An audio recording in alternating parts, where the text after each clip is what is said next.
it's me. How are you guys doing?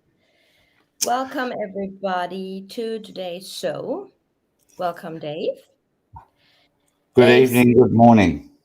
Dave's here to help me with the times and dates a little bit because my brain is fried. After I was live on Dave's stream last night or this morning or whatever, I wanted to do my little presentation and I fell asleep and I slept over 12 hours, woke up 10:15 p.m. and I'm like, oh my goodness. Yeah, but I think I put something together that's gonna be interesting anyway. So how are you guys? Yeah, it's so nice to see both of you heartwarming. Aw, what a nice thing to say. Thank you so much, Catherine. Um, thank you, Holly. Yeah, the mod thing, I was thinking two more people who can be there on Europe or, UK time, simply because, I'm rather erratic with going live and not going live to weird times, and it's not always possible for moderators to be in my chat. Not that I have a problem, with trolls or anything, but I just thought it's nice to have spare ones left. So, yeah. So if you have fun communicating with people, speak your mind, and you're a kind person, then feel free to mod for me. That's a rhyme, and a rhyme is good. All right, Dave, what are we going to do today? We're going to talk a little bit about NK and her thousands of lies. I have a very significant statement of hers I caught when Dave played her interview. It's about the children. Then she basically asks, have they found the girls yet, or did you guys find the girls yet? But it's how And she says it that's quite it's bizarre. the It's the way, way she yeah, says it. yeah, it's the way she says it, and also what they've been talking about before she comes up with that. So basically out of the blue, right? So she's talking about yeah, people are saying Chris might call you and I don't want to have anything to do with him anymore and blah blah blah. And then out of the blue, she takes that card what Kobek gave her, and she's like, by the way, have they found the girls yet? It's like something's on her mind. It's almost like she wanted to ask that before, but she never got the chance to it. She wanted to get something out of them, right? So this is at least how I understand it. So let's watch the clip. I'm gonna share my screen.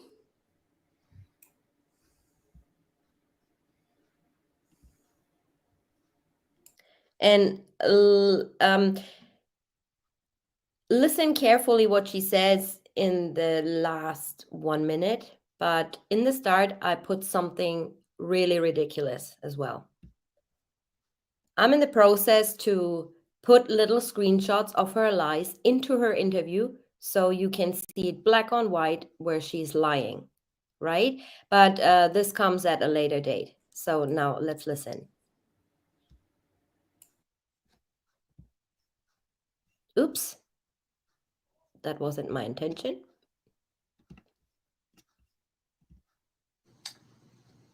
He mentioned that he did have a significant other, and then he told me that those two were in the process of a separation. Did he mention the children's name or his significant other's name? I didn't know his significant other's name for a while.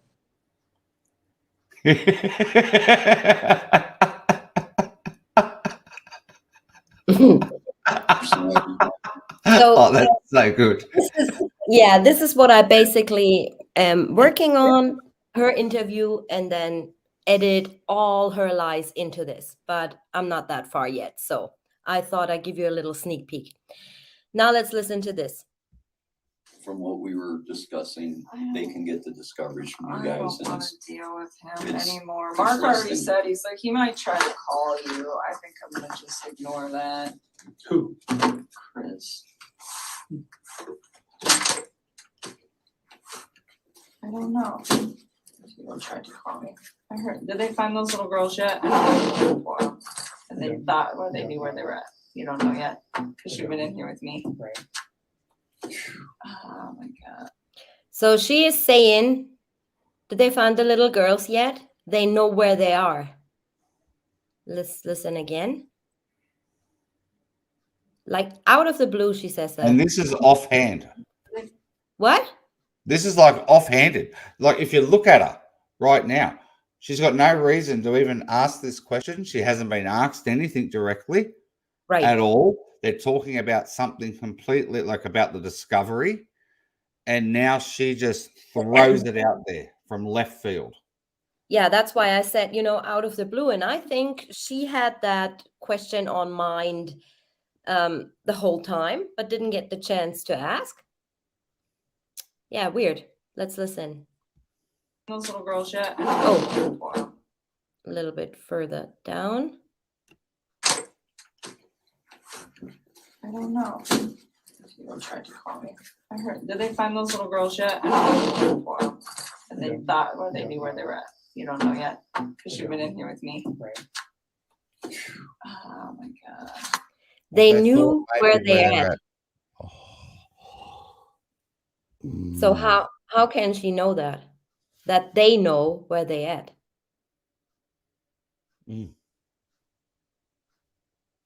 Unbelievable. I enhanced it a little bit. I hope it's good enough. Wow. And they thought, well, they knew where they were at. You don't know yet, because you've been in here with me. Didn't she say they thought they knew where they at? Yeah, go back. That's what I thought I heard the first time. Okay, let's listen again. Tried to call me. I heard, did they find those little girls yet? Wow.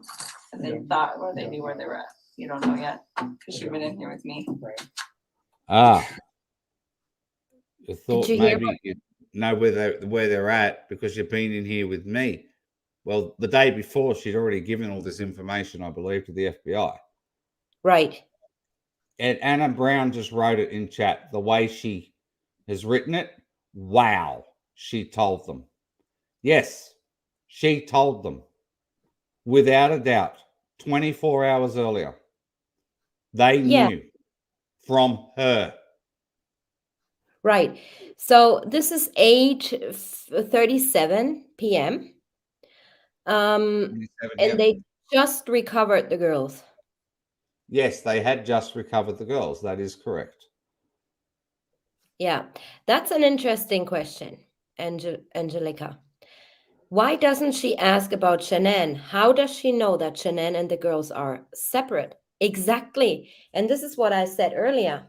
It's almost like she knew, and this, of course, is only my observations and my personal opinion.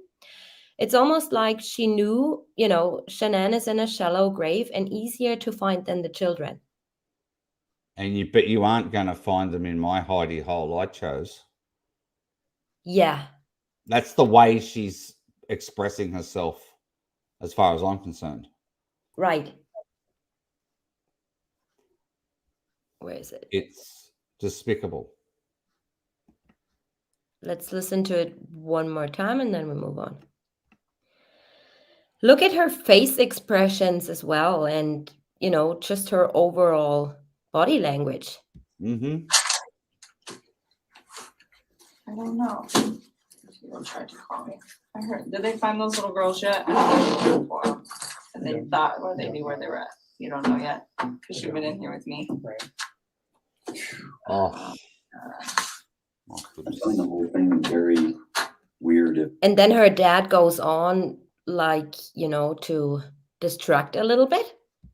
be close, as much as you told me that he doesn't he was as normal as he was, but yet some very close friend would call within a couple of hours of her not answering the door, or what was it? Like, Well, I just, think she was like on meds or something, like, so I think she wasn't concerned to about call the- Chris. but to call the police within just like the same day, and yet he acted normal on this end, that is weird. Yeah. Somebody, there's two different lives there or something. Oh, there's definitely two different lives there. That's why sometimes I feel like when he's like, well, what did she, and people are like, what did he say about her? And it's just like, I don't even know if I want to say it, because who knows if that's what's really happening. I mean, maybe not. It's like she wants just to sit there and talk and talk and talk, and they force her to just get up and go. Yeah, because Kobach's packing up. Dad stood up, and she just wants to keep going and going. Right. Oh, well. Ollie called me back, so we'll call her tomorrow. Okay, I think I might need to approach Anadarko. I really don't want to go to work tomorrow. I don't think I'm going to. I think I'm gonna just take the week off and then sort things out on the Press weekend pause a sec. and like reach out to my Did you say something? Yeah, I did. I might just take the week off. Sweetheart, there's only Friday left in the week. Right, that's Thursday. Seriously? I might just take the week off. So she goes to work supposedly Monday and clocks out at 3. Goes to work Tuesday, clocks out mid-morning. Doesn't go to work Wednesday or Thursday. She didn't feel good because Jim gave her the shits or something. Yes, that's right. Yes. She was unwell. And then both of called them were in. unwell. How ironic. Right, and then called in to be called in sick on Wednesday. Yeah, because she was too busy calling the Frederick Police Department, CBI, and the FBI, and getting interviewed at Majestic Park in Nevada on Wednesday afternoon at approximately 3 p.m. We don't really have a time on that interview either, but we have a report when it started to get written up, and it was at just after 5 p.m. So I assume the interview was at approximately 3 p.m. in Nevada. And It then was at 3:30 something. okay, and then what's his name? And then so all day Wednesday she's giving basically the information of where everybody was, but they already knew this because Tammy Lee knew this at 11 a.m. when Chris Watts walked in for his interrogation, where his polygraph. Tammy already knew where everybody actually was. Okay, Yeah. and that's because the way she asked the questions and the way she basically went about the whole thing, Tammy Lee knew at 11 a.m. She had already given information over the phone. Right, and we don't. Yeah, and that's the thing. We don't know what she said to the FBI. And also in that interview, what I caught, and it's going under a little bit, is when Kobach says, well, you have to talk to the prosecution. And then she's like, oh, do I really have to? And I don't want to. And Kobach says, well, they have the same right to know what went on as we do. Talk to the defense. The defense, yes. But then he says she has to contact the prosecution because they are gonna learn this anyway. And then she says, oh, I don't want to talk to them and I want nothing to do because they are going to find holes in my story. Mm-hmm. That's what she says. So, and she's tired of that, and she's tired anyway, and whatever. Pfizer and EAP or whatever. Yeah, you need a little sleep and some time. Yeah, you definitely need some sleep. Don't drive tonight. Yeah. She's, I'm gonna drive her home and then all the way back. I'll walk you guys down. You're gonna get, yeah, Did you taste the rest of first pumpkin? No, which is crazy because I've drank so much water today. I really, really do appreciate you. And that little side view we have from her here is very, very helpful. Isn't it, Dave? Extremely helpful. Extremely. Especially this, oops, especially this part is helpful for me. I show you.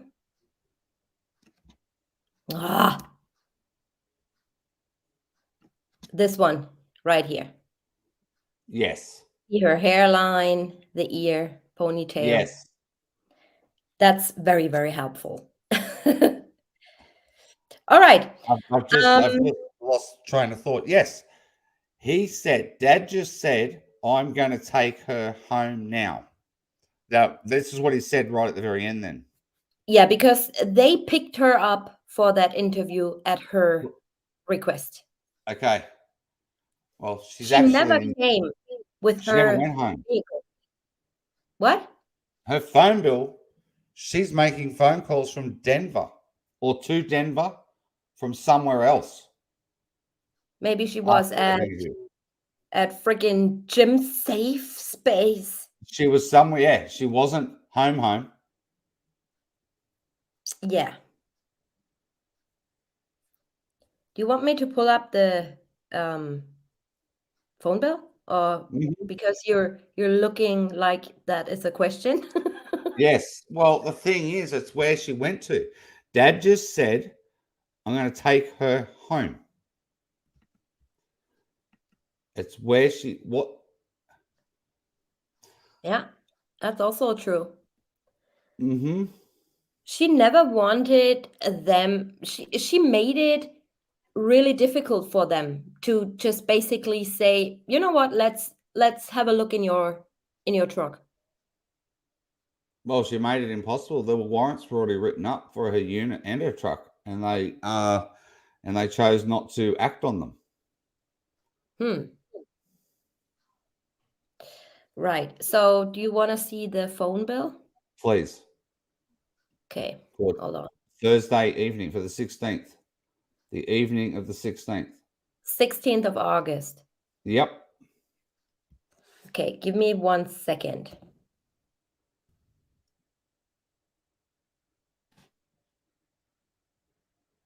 Yes. And the way she said she had a safe house, Dave G, it was just mind-boggling.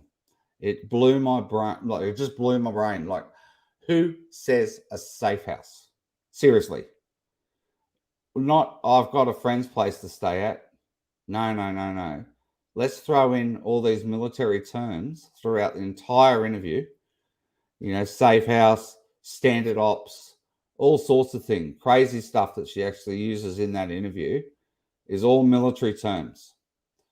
And then she actually mentions learning things from the military during the actual interview. And we do know, I think she'd been in like associated with military guys when she was like at the rehab center, I think. She says she's helping them with their PTSD. Yes. Oh my God. She'd give them PTSD. I don't know how she could possibly help them. Absolutely. Okay, I got it. Hold on.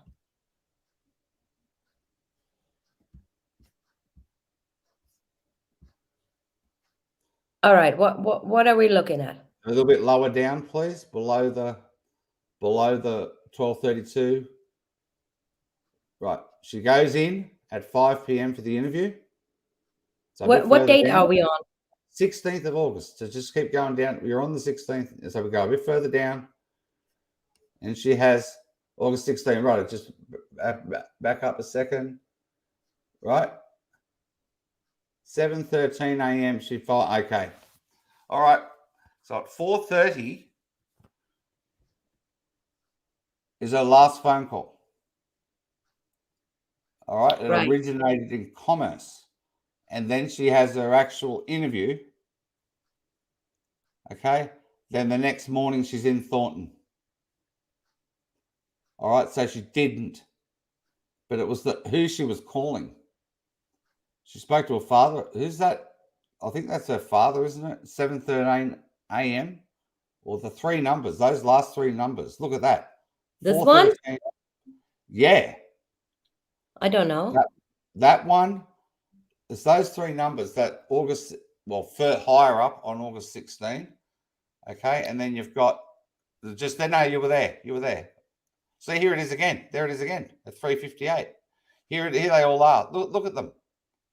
This 4747 number. Okay, and then you Oh, go down a bit. 547. This one. That one. That's the number. She's constantly calling it, and then she's calling it again. And she has a 50-minute conversation with that number right a bit further down. 2:02 p.m. as well, and 1:46. Yeah. And then further down, look at this. Look at them. There's three of them in a row. And on the 18th as well. And on the 18th as well for 26 minutes. Shall I look up who that is real quick? You might as well if you can. Yeah, absolutely can. Because I think it's actually imperative, because the first person she speaks to, the last person she spoke to was that number. Huh. But before her interview. Then she didn't contact anyone after the interview. I find that hard to believe. Give me 1 sec. 10 seconds. It's her stepmom. Right, okay. All right, that's Donna Delaney. Okay. Yeah. All right, fine. All right, but that's who she chose to talk to on Monday morning. On the Friday morning was her stepmom. So she could have been talking to her father as well at the same time. Yeah, maybe she called her stepmom and her dad was around or whatever. Yeah, yeah. Right? So, All right, yeah. so all righty. All right, now TJ's got something very special lined up for everyone. I'm going to sit here in silence. What did I say? What did you say? I said you've got something special lined up for everybody. I'm going to sit here in silence. Yes. I believe that I caught the vehicle of Nicole Kessinger on body cam. I believe. Outside the box presidents. All right. So I had a little discussion earlier with Dave G as well a few days ago. And he said, well, somebody saw that a few years ago, right? And I was looking into this, and I must say, yeah, this person was probably right, but not as enhanced and, just overflew the footage really. So in my mind, I was the first to see it. I mean, there's even me, who's got the biggest mouth on earth, has known about this for a week, everyone, and I haven't told anybody. Right. So, however, I was coming across this basically by mistake, because I was looking, I have that Sunday, the girls didn't come home theory in my head for quite a while. And I was looking for Bella's and Cece's shoes. And yes, I was looking up when Coonrod first arrived, he goes through the back. And then I was trying to basically compare the shoes, if it's the same shoes and blah, blah, blah. However, then I found something that was really odd to me. But I'm going to share with you what I found. But it goes really, really quick. So I put some more versions in, a slowed down version and also a version with the filter. And after that, I'm going to show you still shots. So where is it? Just give me 1 second. I got to find my video again. This happens when you have 100,000 windows open. All right, got it.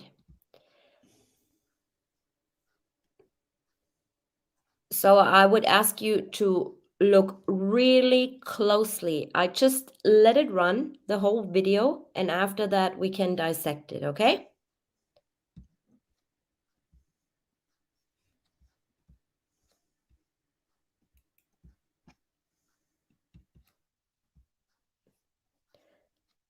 No sound either because Dieter does my head in.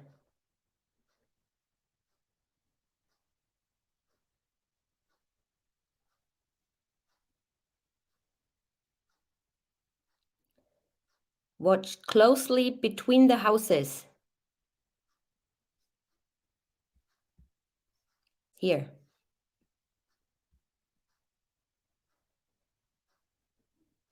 There you go.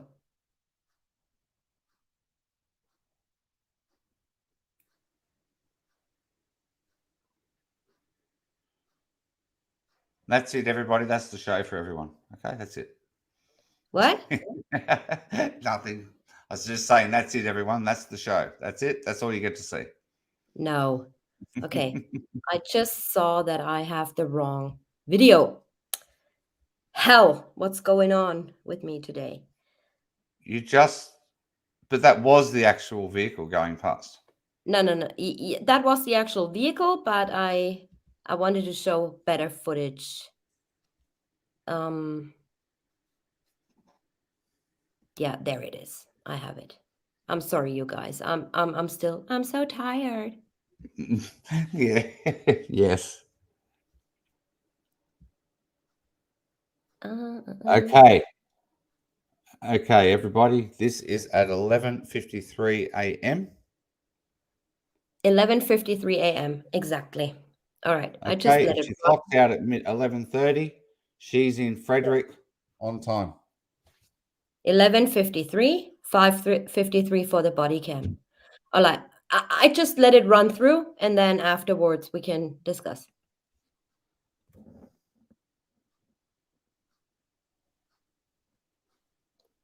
There you go. Have you seen it? Goes really quick.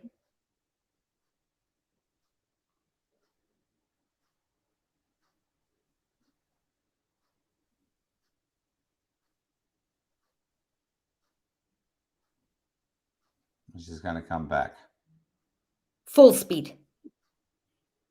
right now. Now.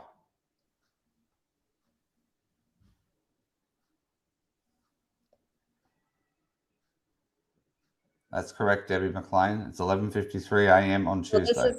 this is zoomed in. Have you seen it? Just saw her then. Go north. I'll go east.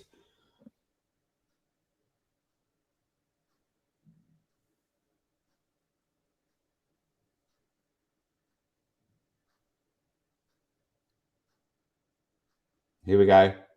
Right now, everyone. Here she comes. So then I put a filter on so you can see the vehicle a little bit better, the windows and the tires.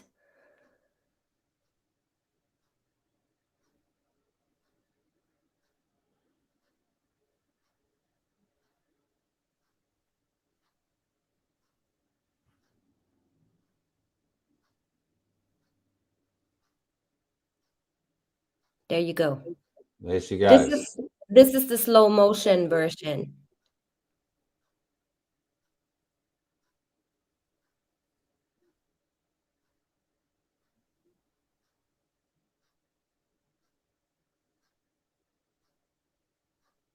Debbie McLean, she says she left work at noon.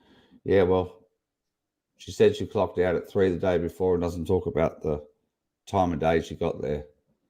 Can't believe a word she says.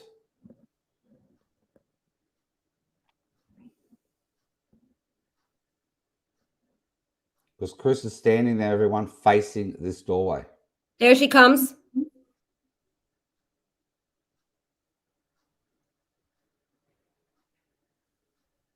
The backlights. It's the backlights and the dark rims. There she comes back.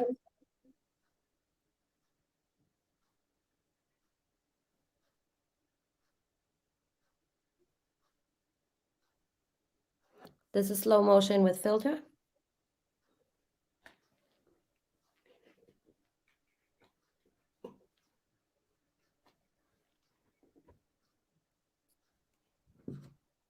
We already know, everyone, not to believe a word that comes out of NK's mouth.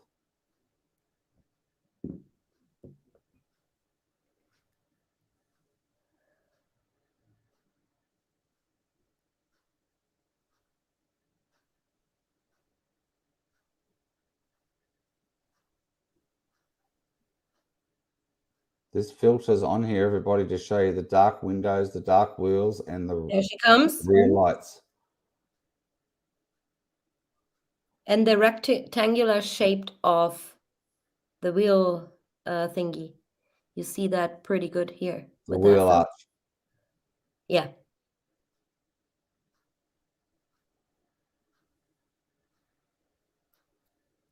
That's her vehicle.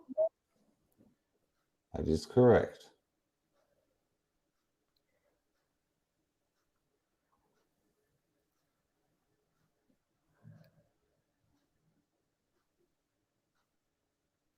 So this is her phone record for the 14th. We just saw 11:53 or 54, the body cam footage. And as you can see here, she last, where was it? Here. She last took a phone call or made a phone call at 8:44 a.m. in Platteville at her work at Anadarko. Then she, it states in the discovery, she clocked out around noon, but they never actually saw a sheet where she clocked out. So they have to go basically on what she says. It's kind of true. We don't know if she clocked out 11:30 or whatever, but this is actually the truth that she says she clocked out around noon, because 11:53 we see the body cam footage and that vehicle. And the next call she makes is from Henderson at 12:53, right? And Dave suggested I'm going to show you the maps. Now, the thing is, while Tanya's bringing up the map, everybody, okay, it takes approximately 25 minutes to get from the Anadarko offices to Frederick in Colorado. So if she clocks out at 11:30, she's there at 11:53. Just that, right? So you have to think about it like that.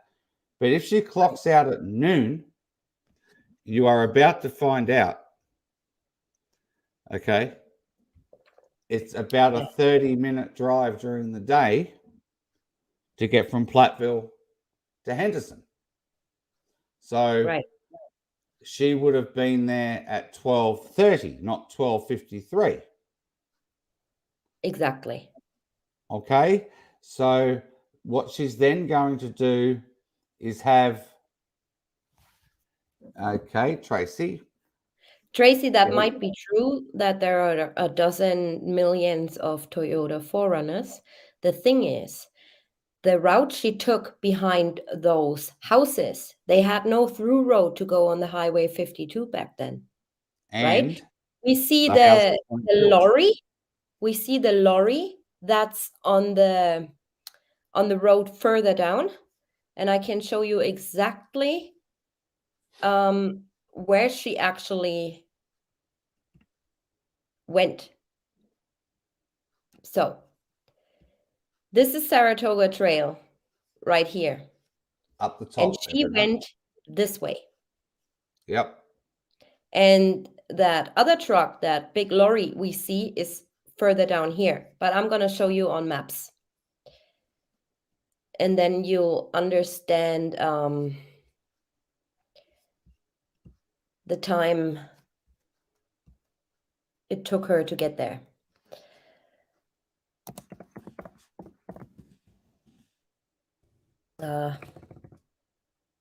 I can confirm, good night, Al, those houses behind are in use now.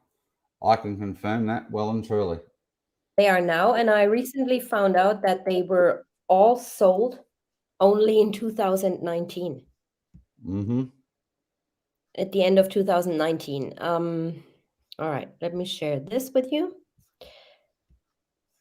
Don't mind, it's all in German. Well, that's the new language of North Carolina. Oh yeah, I forgot. Sorry.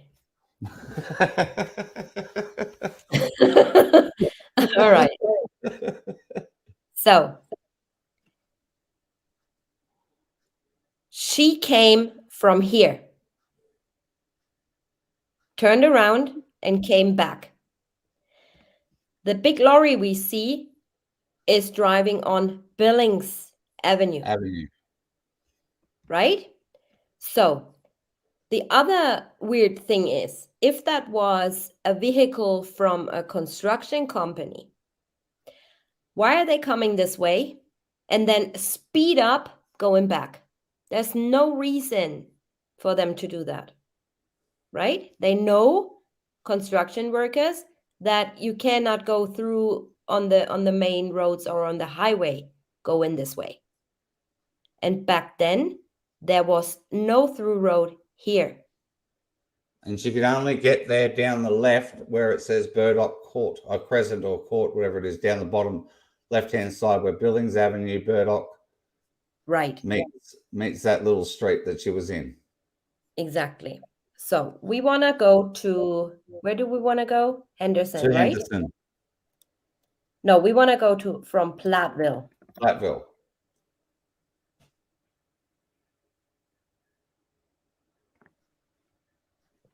-24-minute drive to And that is Saratoga. right now at 3 o'clock on a Saturday afternoon.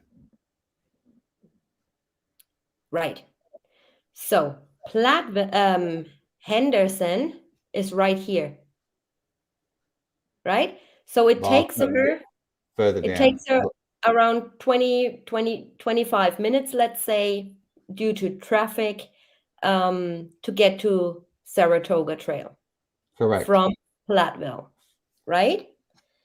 So now let's see how long it does take her to get to Henderson. From Saratoga. Right. Also 20 to 25 minutes.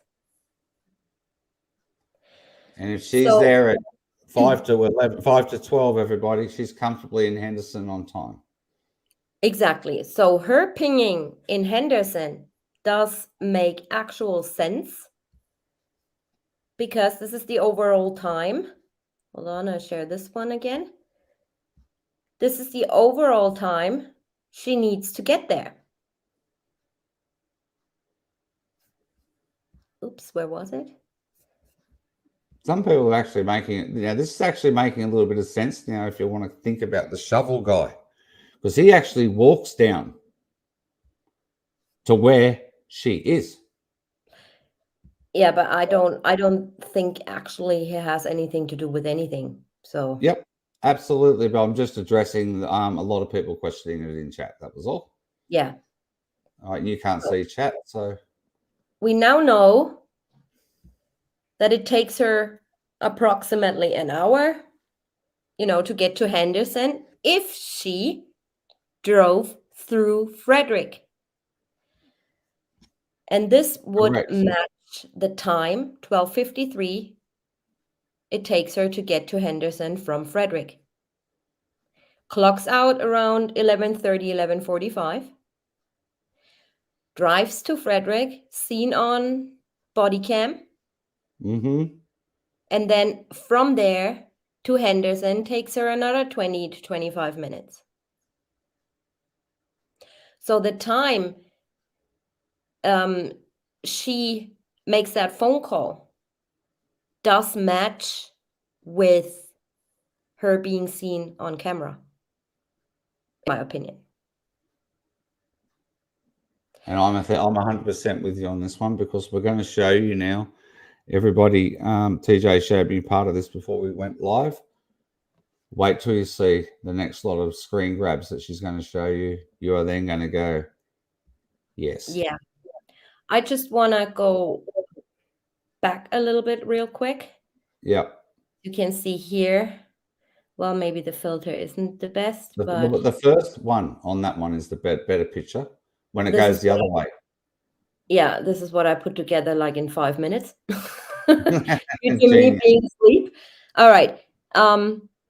Just watch right here and look at the back lights. I mean, of course, there are more than one white Toyota 4Runner, right?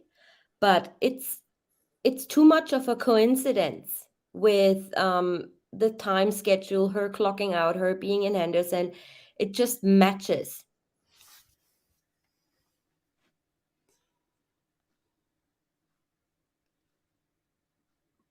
Look at that rectangular shaped, what is it called,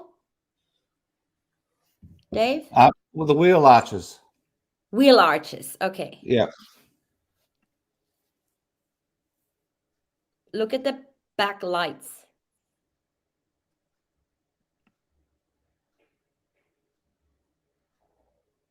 And then she goes full speed. That's why we see such grainy footage. Like she comes out real quick. Here again, rectangular shaped and the back lights. Also that white thing here. So it's definitely a Toyota 4Runner in my humble opinion.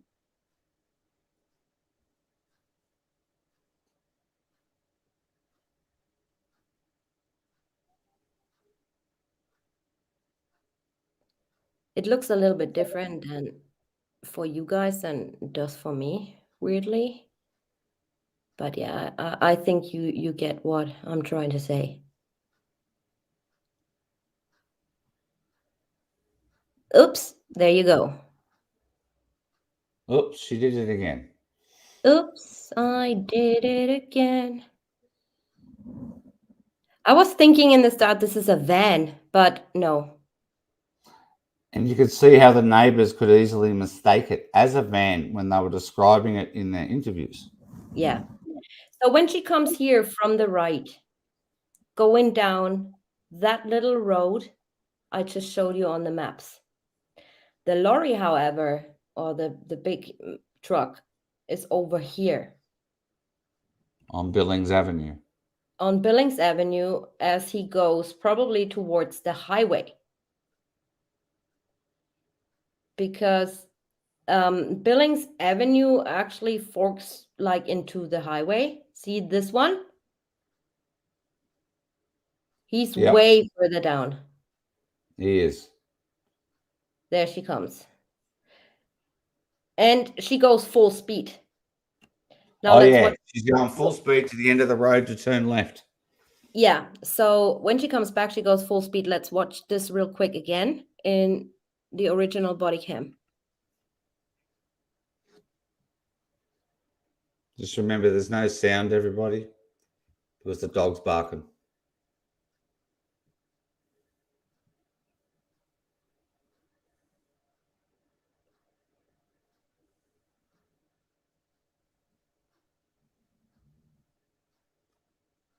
It goes really quick. There's the truck. Full speed. She's There she flying. goes. Yeah. Full speed flying up. All right. Then I'm going to show you some stills and you guys can make up your mind. What do you think about it?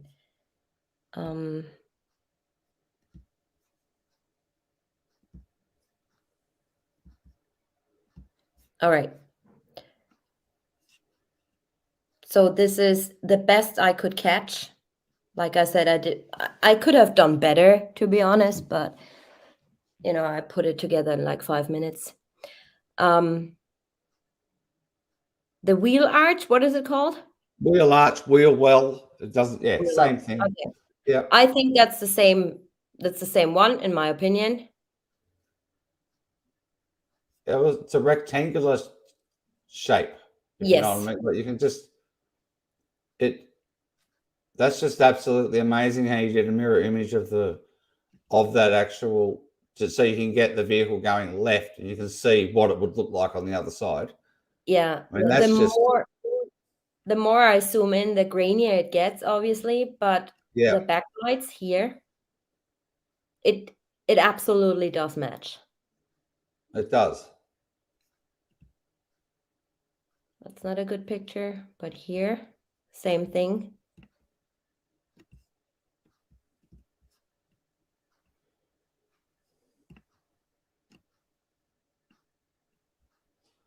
And then if you actually watch the body cam and you watch Chris looking out, as somebody just mentioned in chat now, yeah, he freaks out. You actually see him Does looking he? out for it. Yeah, you actually, if you continue on with the body cam at some stage, you actually, and it is the other officer's body cam, because she's Officer Lyons' body cam is the one we're using right now. That's the one we're looking at using now. There's another officer facing Chris, right? Paris. And Officer Lyons. And it's that camera where you can actually see what Chris is doing as this is actually occurring. And he just about shits himself, pardon my French. Okay. Is it the same reaction he had on when he was looking at Nate's footage? Kinda? No. This was more expressionless, but you could just see he's looking out there and he's just, oh, what the? Dave, can you pull that footage up? If you have Okay, it on him. yeah, I'm going to go on mute and go. I'll be back in a minute, everyone. I'll just go and find it. Right. Thank you. She was cattled by police? Yeah. Probably. I mean, like I said, there are hundreds or thousands of white Toyota 4Runners, but it's too much of a coincidence.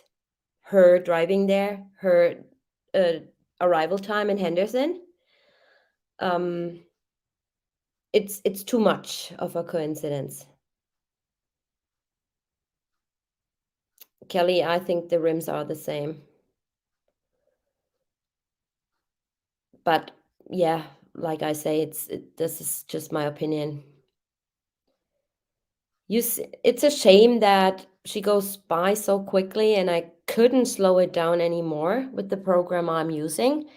But I'm going to be working on this to get you guys a clearer picture. I put this together like real quick, but yeah. I've got it.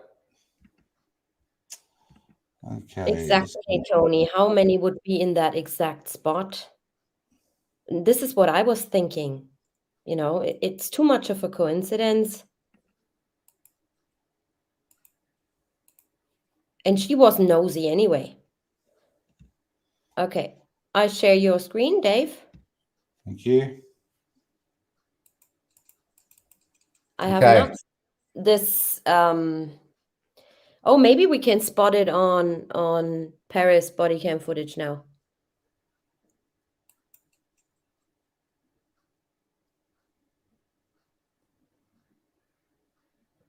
There's Officer Lines there. They're using her.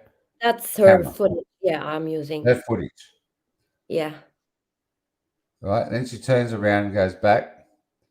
And Chris is looking straight. I'm just showing everyone. He's looking straight out that window.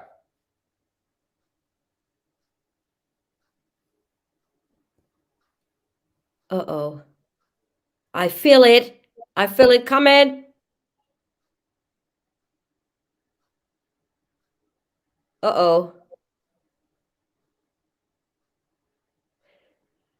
Seems like he's not he cannot concentrate on He what can't the officer because is he's saying. already seen it. Oh, I want to know. Oh, can you go back?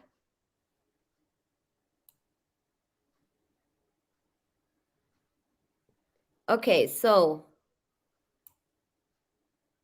this is around the time that white Toyota is coming down the road, right? Yes. Okay. Can you put the tone on the audio, because I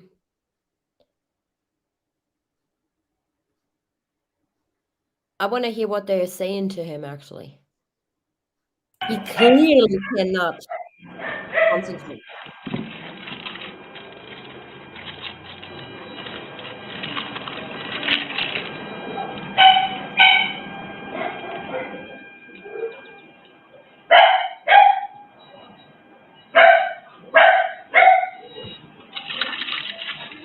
Chris, when's the last time your wife just went for a walk around?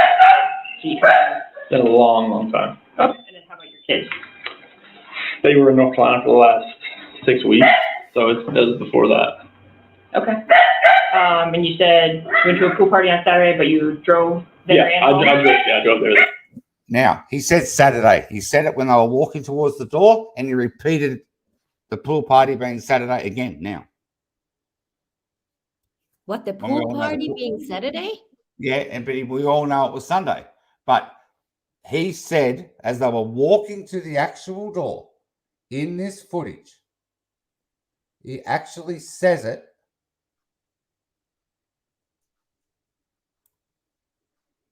Pool party. Okay. Does that still work? What day was that? That was on Saturday. Okay. Okay? Mm-hmm. So he says it there, and then she's confirming with him when she walks back in to talk to Chris. You mean their birthday party? Yes. Yeah. Then because she listened to when she asked him which day was that, he says Saturday. And that's the reason, I'm just letting chat know, why she mentions the pool party being Saturday. Because he's already expressed the day. Wife just went for a walk around outside. Been a long, long time. Okay. And then how about your kids? They were in North Carolina for the last 6 weeks, so it was before that. Okay.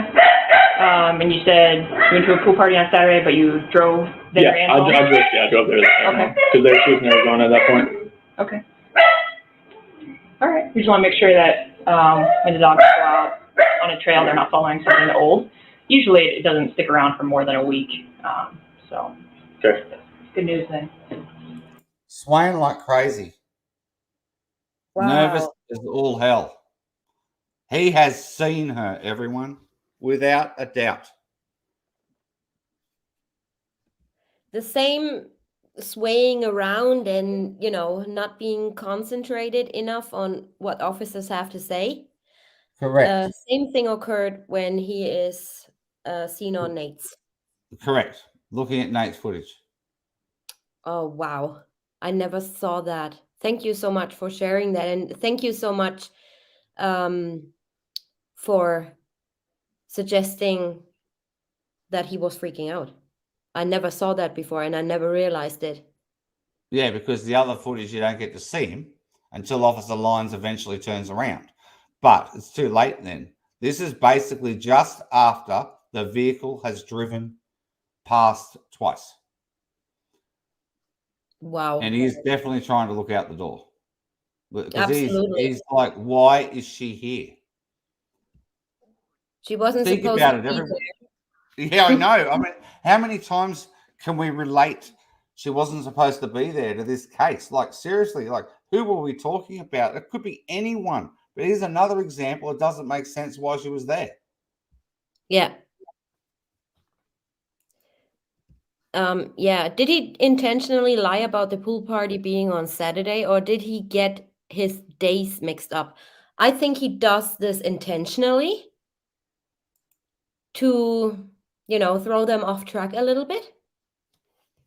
Because maybe when the officer who did, those swabs for the dog sniff, he might have thought, okay, if I say the pool party was on Saturday, because they're taking the scent from the Bella's shoes, right? Mm-hmm. So when he tells them, oh, that was on Saturday, maybe she says, I cannot use those shoes. Give me something they wore frequently. More recently. Yeah. Absolutely possible, in my opinion, of course. Okay, then I wanted to show you guys something else, because we had that little discussion on Dave's channel yesterday or this morning. I have no time feeling at all.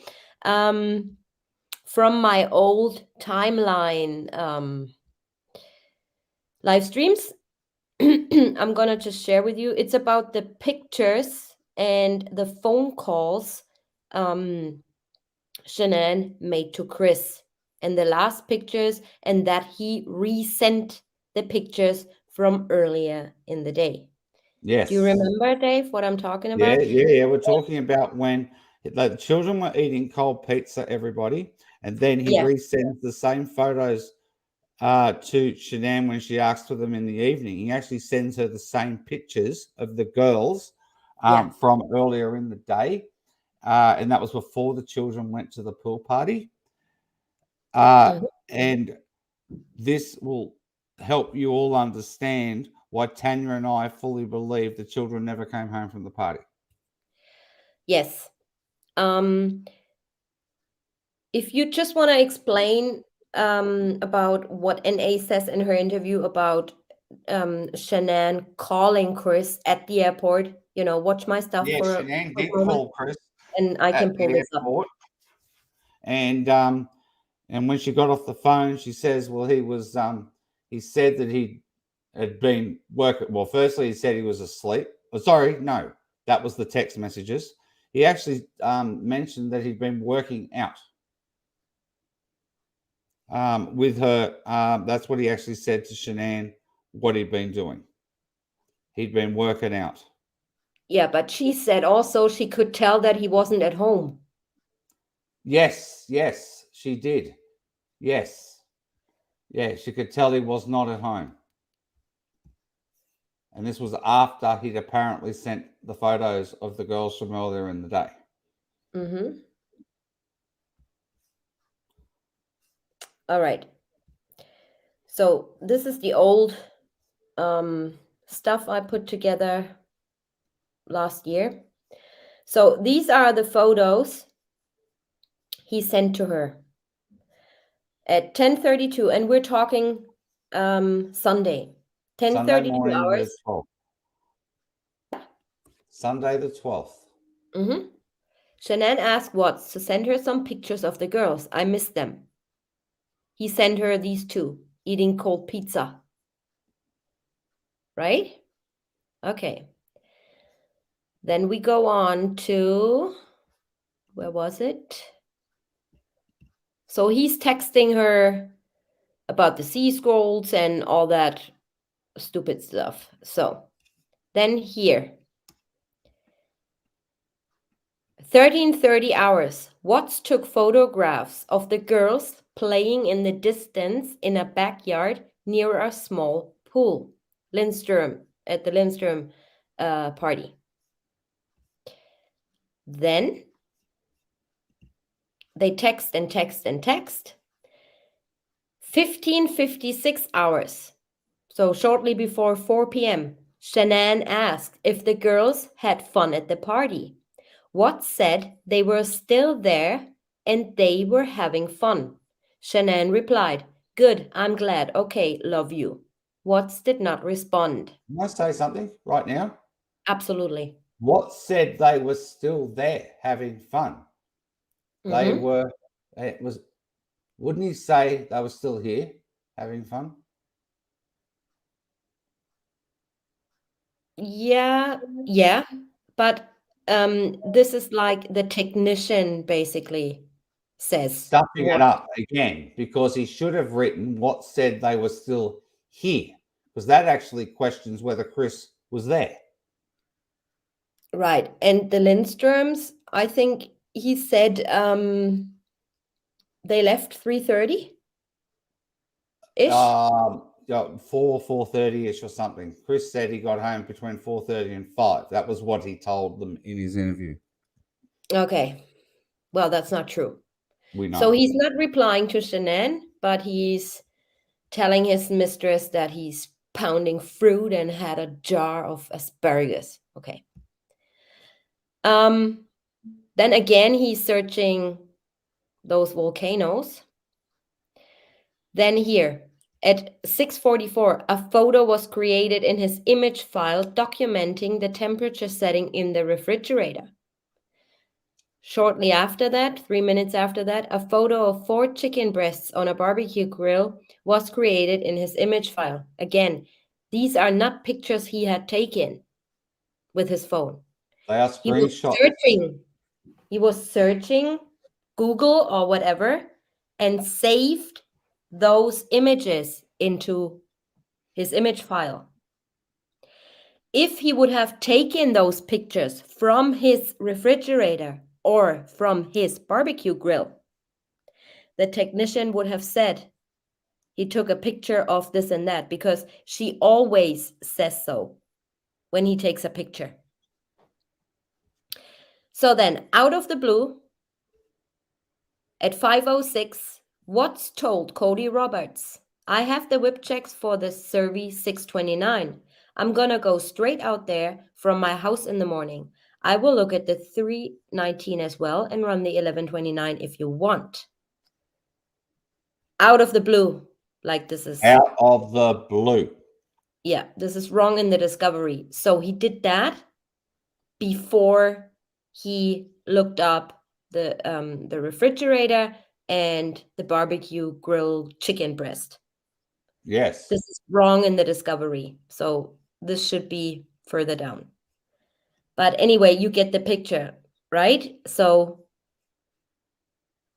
4:56, he's searching for those volcanoes, which he did earlier in the day as well. Where was it? Here, at 10:45, he's searching for Mount Colima. And here again, at 4:56, he's searching for Parikuden, another volcano. Then 10 minutes later, so he's texting Cody Roberts. So what was on his mind those 10 minutes? Like out of the blue, searching for friggin' volcanoes and then telling his coworker, I'm going to Survey 319. Something must have been in his head, and I want to know what it is. Going from searching volcanoes to Survey 319. There must be some sort of connection. There must be. Mm-hmm. A minute later, he calls Mrs. Rusek. And then Roberts replied, I was going to head out there first thing tomorrow to check the 319. Did Troy talk to you about what I had found out there Friday afternoon? And then he says, yep, I was standing right next to him. I was giving him a fire stick to look at. I can go out there, though. No sense in both of us going out there. LOL. Now, Troy said... He did all this while he was already gone from the birthday party. Correct. But not at home. Keep that in mind. He wasn't at home when he told Roberts, I'm going to the 319. He wasn't at home when he searched for the volcano. He wasn't at home when he called Mrs. Rusek. And Shanann later says he wasn't at home. So, now Remember? Yeah, we're getting to that. So, at 6:09, Cody finally says, yeah, all right, go, blah, blah. At 7:46, Shanann asked, hey, honey, kids in bed, and asked for pictures. Watts replied, Bella just back in bed. Shanann noted they must be exhausted. So, at 7:46, evidently, he wasn't at home either, because he first connected to his home network at 9 p.m. So what does he do? Watts resent the images from earlier in the day at the dinner table. He added this image later, taken later in the day at the birthday party, last known photograph of Bella in life. So she's asking for more pictures. Why doesn't he just, send her some pictures like he did before when he did Bella's hair and all that? Mm-hmm. Right? So that indicates to me that the girls were already not with him anymore at that time of the day. It's just really weird. Resending old pictures. And then here, we have that here. That's the phone call. Yep. So at 8:20, 2020 hours, Shanann called Watts and held a 9-minute conversation, revealing how their talk went immediately after this call. She told Watts, sorry I bothered you, I just wanted to talk to you. So before that phone call occurred, she said to Nicole Atkinson, "Can you watch my stuff, please, for a minute? I gotta call Chris." Great. So then she called Chris, evidently at 8:20 while at the airport with NA, and she comes back and says to NA, he was busy or working out or whatever. Then the detective asks NA about infidelity, if she knows anything about him having an affair or anything. And she said, well, in that phone call when she came back, something along those lines, she could tell he wasn't at home. So this is Correct. another indicator and another piece of proof, in my opinion, that he really did not come home before 9 p.m. He didn't. No way. So that's basically in Shanann's own words. And I do believe Nicole Atkinson, actually, when she says, Shanann wanted to call him, because it's consistent with the time Shanann called Watts, right? So this actually, we have it black on white. This actually did happen. The phone call. And then at 9:15, at 20:45, Watts returned a missed call to Addie and held a 16-minute conversation. Moments later, he told Shanann, "You're welcome. I just talked to Addie." In their follow-up messages, it was clear Watts offered Addie mechanical advice on a car. Then at 9 o'clock, which is 2100 hours, everyone, Chris Watts' phone connects to his home router. Right. Then he's messaging Shanann from his house. Mm-hmm. He's finally home. Yeah, which you can see here. So he sent her a message, or she asks him what vegetables he wants for dinner tomorrow, and so on, at 9:09. So 9 minutes Correct. earlier, he came home. Correct. Then that's 9:13. That's Shanann sending a message to Addie. This is at 9:28. This is when the 111-minute phone call starts. And Yes. here, note also, she does not call him. He called her.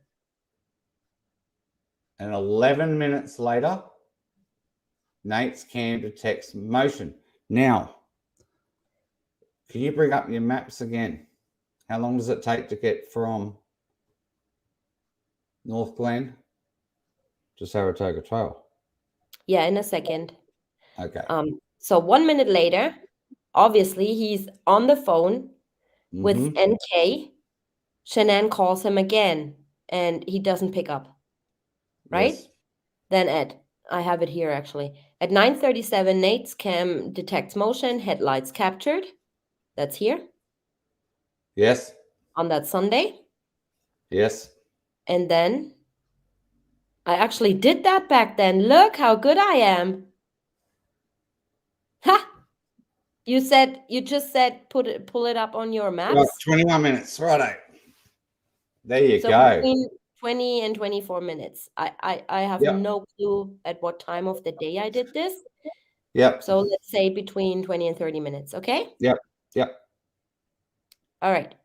So would it match of him coming home or going somewhere?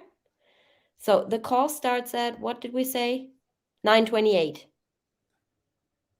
At 9:37, Leaving would match, not arriving. right.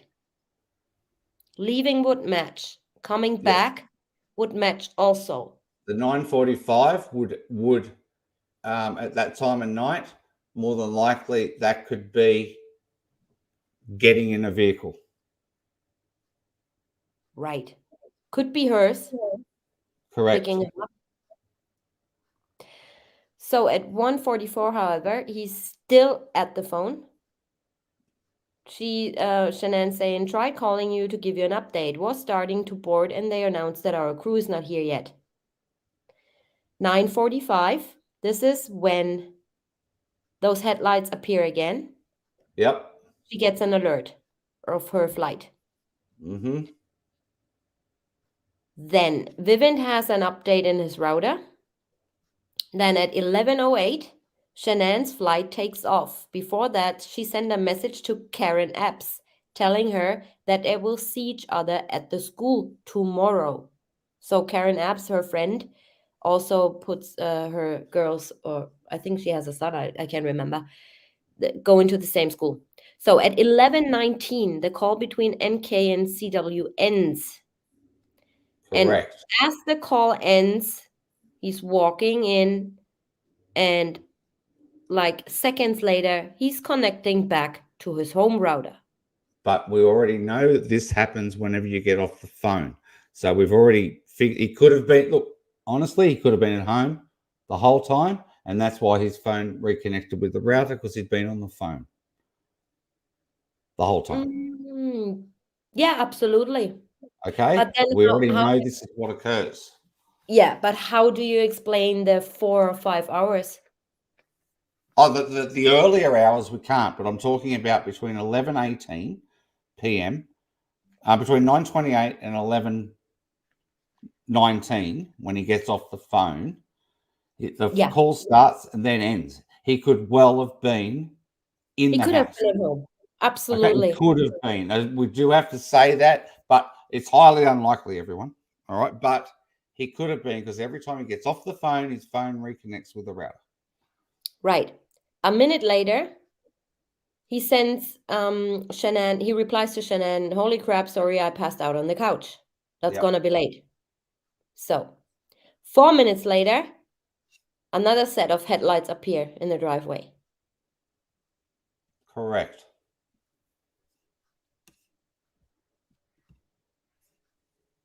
And then she came home. And this is when two witnesses at 1:30 a.m. witness observes suspicious white truck in rural area on Highway 52 at Anderson Farm behind CW's house. The witness was never followed up on. Of course not. Right? So this was actually this is also another coincidence. You know, headlights turning up like at 11:25 and stuff. And you know, Saratoga Trail, I was told, and I was talking to some neighbors, they are a close-knit community. So everyone knows what everyone does. They know when people go to work, they know when people come home. It's highly unlikely that, you know, a stranger drives through that community at that time of the day or at night. So there must have been a purpose, not just go through, in my opinion. So at 1:51, Shanann's phone ceased activity. All right. This is what I just wanted to show you guys real quick. Following Dave's discussion yesterday or this morning of the pictures. I do not believe that he was at home between the birthday party and 9 p.m., in my opinion. Correct. I think he brought the girls somewhere or already disposed of them. This is what I'm And I saying. also got to ask the question, you know, why did Juanita, of all people, call up? Of all people, Juanita that was never followed up on, talking about her friend whose daughter she had was Bella. And then we have all of Troy McCoy's dodgy activity between Monday and Friday. Right. There's so many people not involved directly, I believe, in the case, but indirectly putting Chris in a position of basically throwing him completely under the bus. There are a number of people involved in that, but Chris could well and truly have done it all with the help of someone. Yeah, I think that he called her for help. Because obviously, of what we learned, that she's asking, did they find the girls yet? Or, you know, and you knew, or they know where they at. Basically saying they know where to find them because I told Yep. you. Yeah, exactly. That's exactly what she was saying. There's no other way you can actually interpret what she says at the end of that interview. There's no innocent way of her saying it the way she said it. There's nothing innocent about it. She knew. Yeah. No, Scottish girl, I won't be showing those at that stage. They're not ours. Can you excuse me for 1 second, please, Dave? Yes, I certainly will. Thank you. No problem. Alrighty. So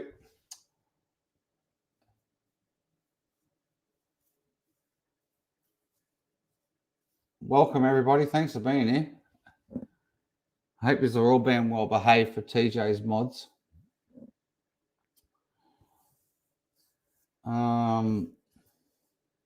It's actually been very enlightening the last 24 hours. Yet again, I put up the body cam footage yesterday of the initial welfare check. And of course, Lasso Group thought it'd be a good idea to strike me again. I will imagine it'll be back up within 48 hours. Another brilliant video I thought we had done yesterday with Nicole Atkinson's interview. And yet again, somebody doesn't want the welfare check to be seen. There's something going on.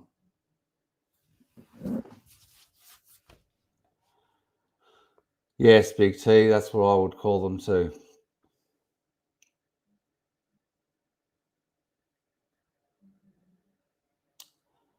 Yep. Yes, Craftastic, you are very well behaved if we can understand what you're writing. But we absolutely adore you here. Yes, they certainly do, Catherine. They always strike the wellness check video under the mask of a friend, the Friends Speak documentary that was created, that was made, that Nate and all them were in. I'm back. Sorry, Oh, my beautiful. son. I'll be back in a moment. It's my turn now. Yeah. Sorry, All my right. son woke up.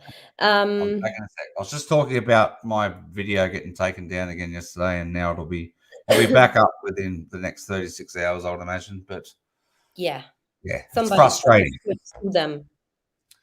Yeah, it is frustrating. I'll be back in a minute. Yep. Why again was NK asking Chris if he was at work? I forgot what time and why she asked. Well, we don't know that, and Kobach didn't ask her why. He a little bit freaked out on her in the interview when he said, well, you asked him to prove to you that he was on site. And she said, yeah, to prove to me that he was at work. So we know from the family and Chris himself that she asked him for proof that he was on site. And I was asking, did you send her the pictures you've taken of the sunflowers? And he said, nah, he sent her the picture he had taken of his laptop screen. So the pictures he had taken of the sunflowers were not the ones he sent to NK. We did not get any answer on what was on his laptop screen and why he did even take a picture of it. So we don't know. Yeah, I don't know what time she asked. She asked him. I don't know, Jen. I cannot say because I don't know. I don't know what time she asked him to prove. Maybe that was on the Sunday or Monday or whatever. Maybe she said, yeah, prove to me that you're going out there clean up. I don't know. I don't know. In my opinion, CW would take photos of the girls when she asks, simply to avoid conversation. Yeah, absolutely. Absolutely. Yeah. Oh, I'm gonna stop that screen. I want to go back to that vehicle real quick.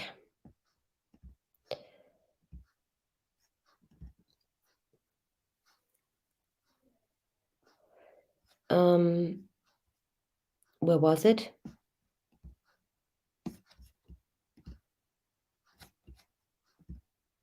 I can't find it no more. Where was that picture?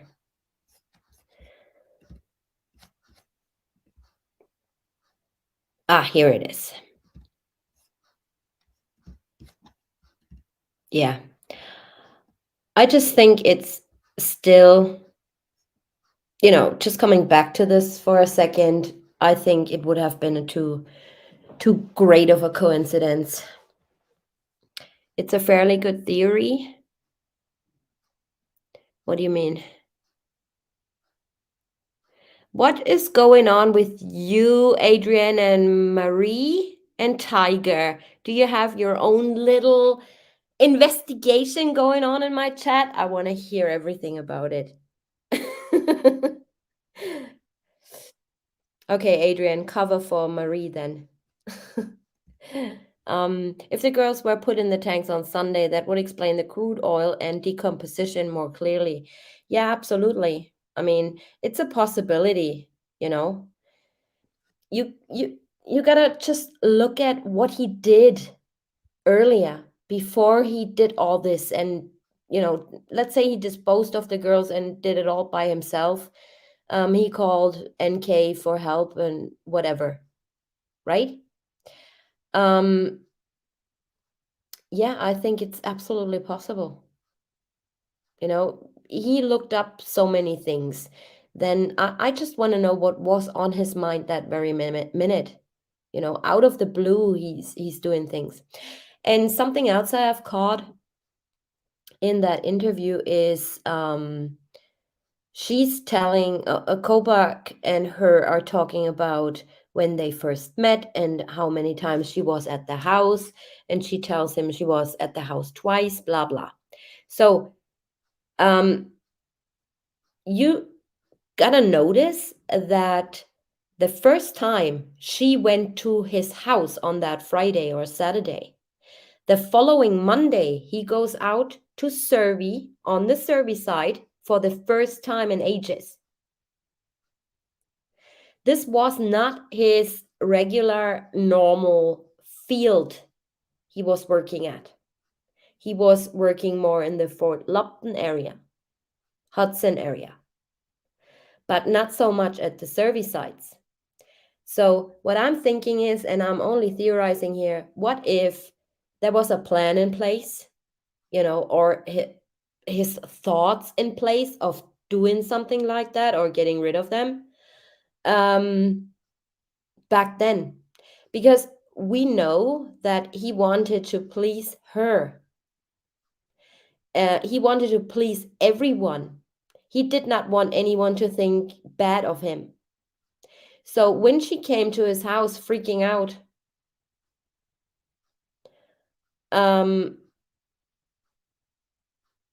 then after that he's going to Survey, and I'm under the impression that there is some sort of connection there. And then Kay could have driven to the tanks, right? So I think there was so much premeditation going on. It's not even funny, and we just gotta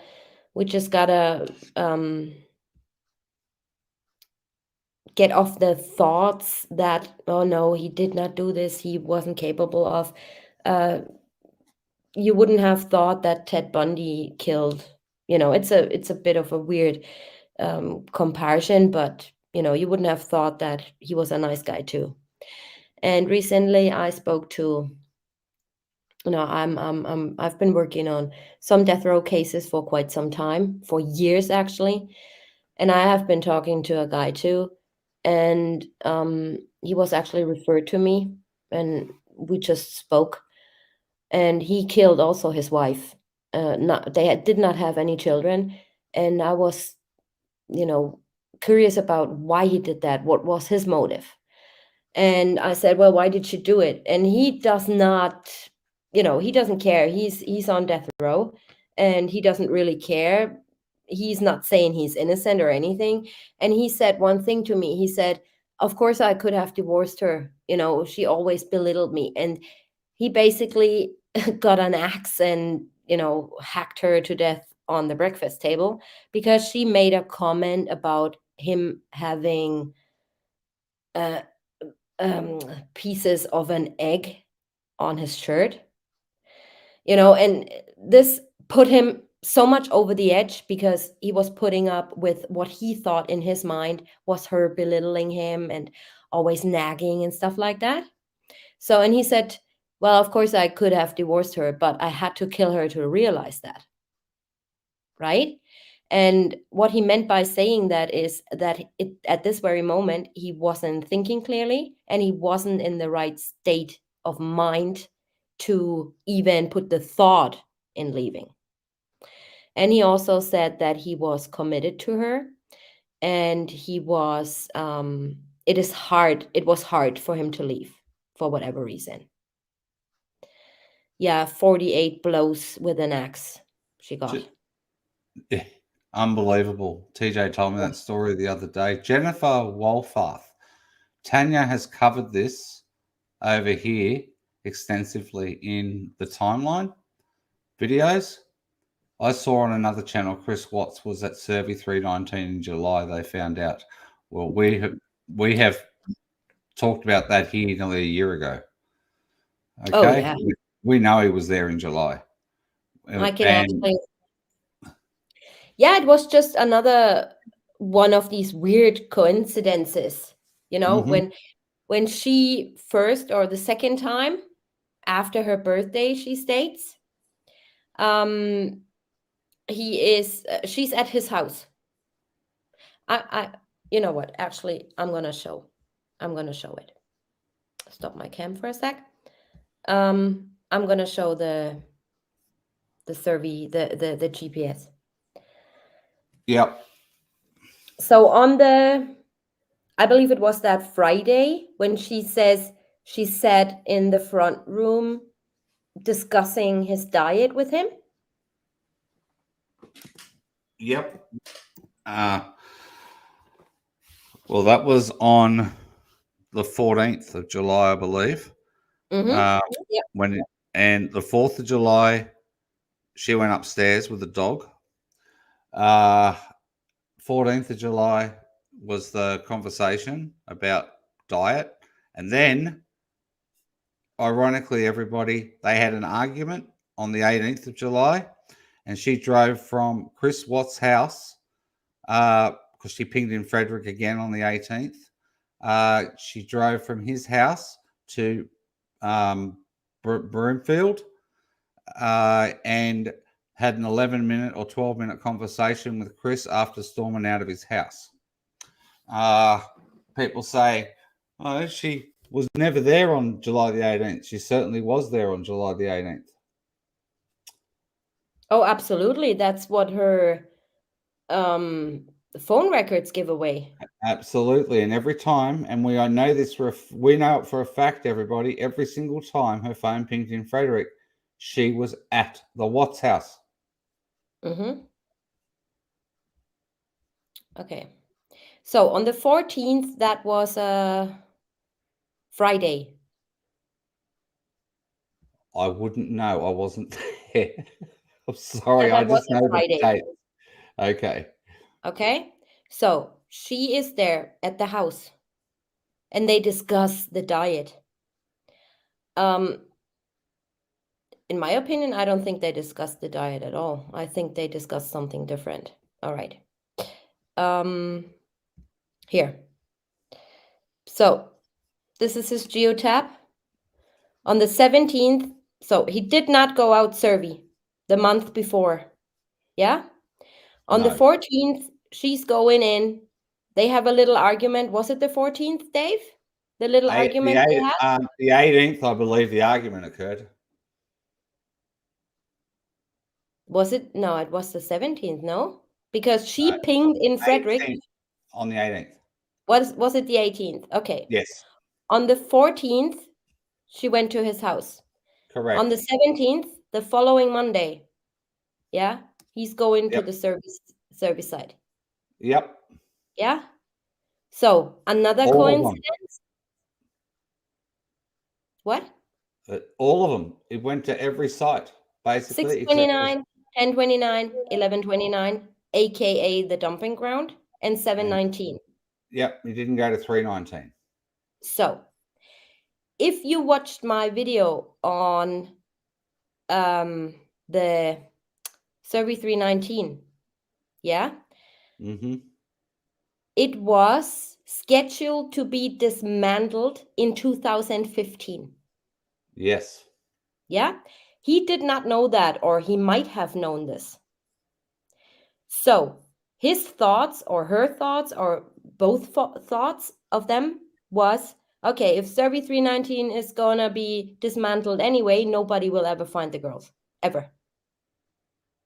Because by the time they abandon that site, the girls would have been already dissolved in oil. This is just, a little theory I have. But Mhm. in the end, they knew. And she was also out in the fields. She makes us believe, and detectives believe, that she has no clue whatsoever about oil fields. But her dad actually gives it away. He says in her interview, well, that little thing, she landed her dream job and she was out in the fields for years. And then he says, can you imagine that little thing out in the oil rigs? So she had, even though she worked in health and environmental in the end, she had knowledge of oil batteries, fields, all these sort of things. Yes. So I think that survey 319 was sought out. He sent her so many, pictures of fields and sunflowers surrounding fields, and it's just weird and crazy. And I think they knew that this place is gonna be abandoned soon. Unlike the other ones, they're And the still next day standing. they argued. They're still standing to this day. That's the difference, right? Mm-hmm. So, yeah. Just, for clarification. Yep. Here we all are. Here we are. Okay, I'm gonna put some, congratulations, Big T. The big blue. Oh, and Craftastic is trying really hard to improve her English in chat. Aw. And she's saying, I hope I'm doing better now. I think Craftastic definitely deserves a blue. Craftastic deserves a blue. A Definitely. blue. A blue. A spanner. A spanner? A What's a spanner. spanner? A wrench. We call them a spanner in Australia.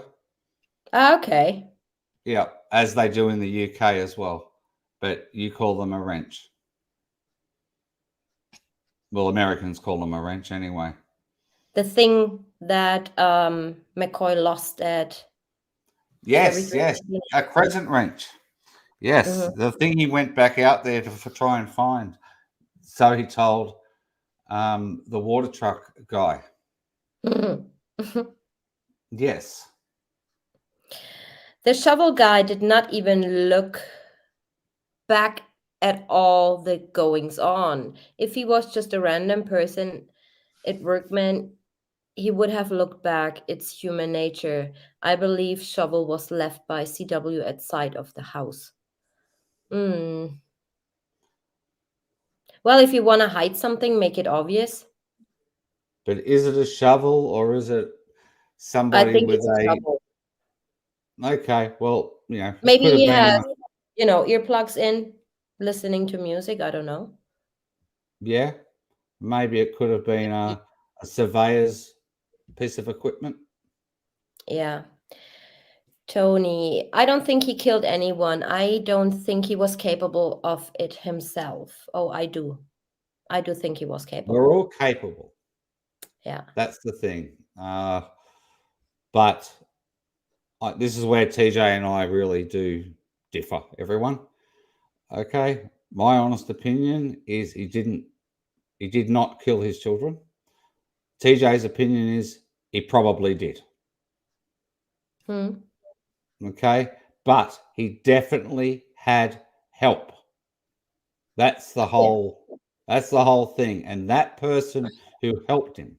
Not only that, I think the planning was going on for quite some time. Might have not involved the children so much, but you got to look at it from a different angle. I think even though we think, he wasn't capable of killing his kids, but look at his state of mind at that time. Yeah. And I think he had so much, and this is just my opinion I'm stating, I think he had so much anger and hate towards Shanann.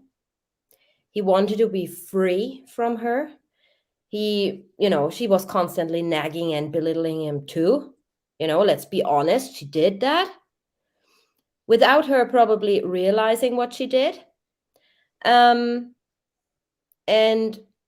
I was thinking, killing the girls at this very moment, with his state of mind at that very moment, I think the children resembled the image of her.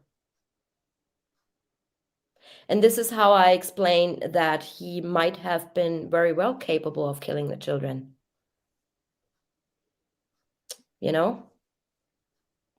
I don't think he was himself at this stage, but we also don't know what really went on in the years before. All we see is her Facebook posts, the footage, interviews of mutual friends. They say, he was always like the shy guy. Even NK states he was an introvert. And even if he was coming out, he was still an introvert. So you never know. You never know, Just my opinion.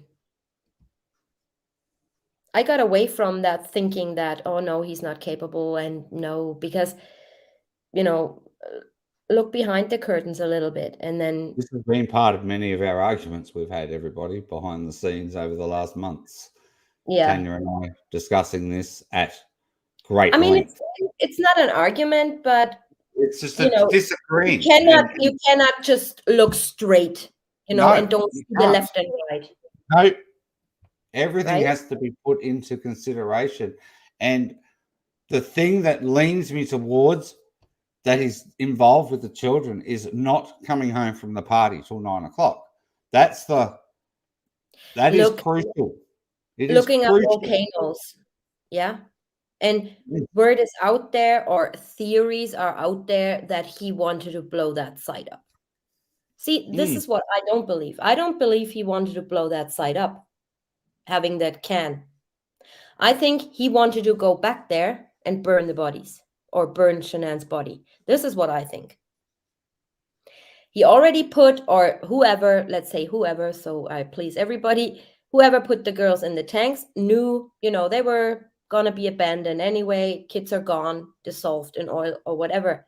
Sorry for sounding really, really horrible and cruel, but he still had that problem with Shanann, because she only was in a shallow grave, only 3 inches, 8. right? Her butt was 8 inches below the dirt. Or 8 inches. And if now the thing is, everybody, because of how she was disposed of in the grave, like head first, in the fetal position, disgraceful as far as I'm concerned. Somebody who did not like that person threw her in there, just threw her in there basically. And But if she was disposed of on Monday morning, her body would have been visible on Wednesday due to the amount of rain that came down in the area. And that's where I'm truly believing she was not buried on Monday morning and Chris was going back out there Tuesday to do other stuff. My opinion, she was buried after the rain on Tuesday night. That sheet was bone dry. Yeah. I don't know. I haven't looked into that too much to, come to a conclusion. But I feel like he definitely had time. Don always said, he had time. If he only buried Shanann, while at Servi in the morning, he definitely had time to do this. Yeah, if that's all he was doing, and if he'd done the other already on Sunday night, he only had one thing to Right. do on Monday morning. Right. But she would have definitely have gone out there from the back of the house. She did not go Oh, yeah. in his work truck. Yeah. That's what I And believe. you firmly believe he was followed out to Servi no matter what. Yeah, Welcome, Big T. Thank you, Big T. Welcome. Yeah, I don't know. This is just all so messed up. It's like my head spinning when I wake up in the morning and my head spinning when I go to bed. Yes, You absolutely. always have this, when you get that inner feeling that something's not right, and you just look everywhere and you haven't found it yet. And this is the stage I'm at the moment.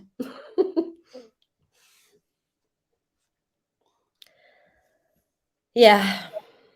All right, you guys. I think she was already in that position when put in the grave from being in a trunk, possibly, and having rigor mortis set in already. Absolutely. That's what I believe too.